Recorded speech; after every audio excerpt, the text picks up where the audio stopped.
আসন্ন বিশ্বকাপের চিন্তায় আছে বিশ্বের বাঘা বাঘা ব্যাটসম্যানরা। সবচেয়ে বড় চিন্তায় আছে শ্রীলঙ্কারা।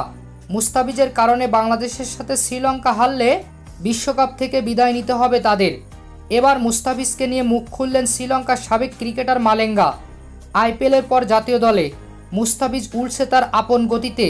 প্রতি ম্যাচে ব্যাটসম্যানদের মনে আতঙ্ক তৈরি করছেন এই কাটার মাস্টার। সবশেষ যুক্তরাষ্ট্র সিরিজে ম্যাচ সেরা হয়েছেন মুস্তাফিজ। এর আগে আইপিএলে হয়েছিল সর্বোচ্চ উইকেট শিকারের মালিক। মুস্তাফিজ যে তার ক্যারিয়ার সেরা ফর্মে রয়েছেন তা বলাই যায়। এখন সে যেখানেই খেলে, যার বিপক্ষে খেলে, সব জায়গায় সে পারফর্ম করে। খুব কম ম্যাচে সে খারাপ করে। আর তাই তো মুস্তাফিজকে নিয়ে চিন্তায় আছে বিশ্বের বড় বড় ব্যাটাররা। এবার মুস্তাফিজকে নিয়ে মুখ খুলেছে শ্রীলঙ্কার সাবেক ক্রিকেটার মালেঙ্গা। তিনি বলেন, মুস্তাফিজ অসাধারণ বোলার, স্লোয়ার কাটারের জন্য সে সেরা।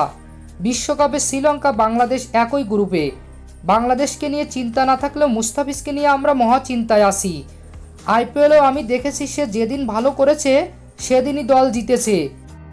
বিশ্বকাপে তার কারণে যদি শ্রীলঙ্কাকে হারতে হয় তাহলে আমরা বাদ হয়ে যাব, কারণ দক্ষিণ আফ্রিকার সাথে ম্যাচ জেতা কষ্টকর। মুস্তাফিজ যেভাবে এখন বোলিং করছে তাতে শুধু শ্রীলঙ্কা না, সাউথ আফ্রিকাও হয়তো ভয়ে আছে। তো প্রিয় দর্শক, মালিঙ্গার কথাগুলো আপনাদের কাছে কেমন লেগেছে জানিয়ে দিন আমাদের কমেন্ট বক্সে। ধন্যবাদ।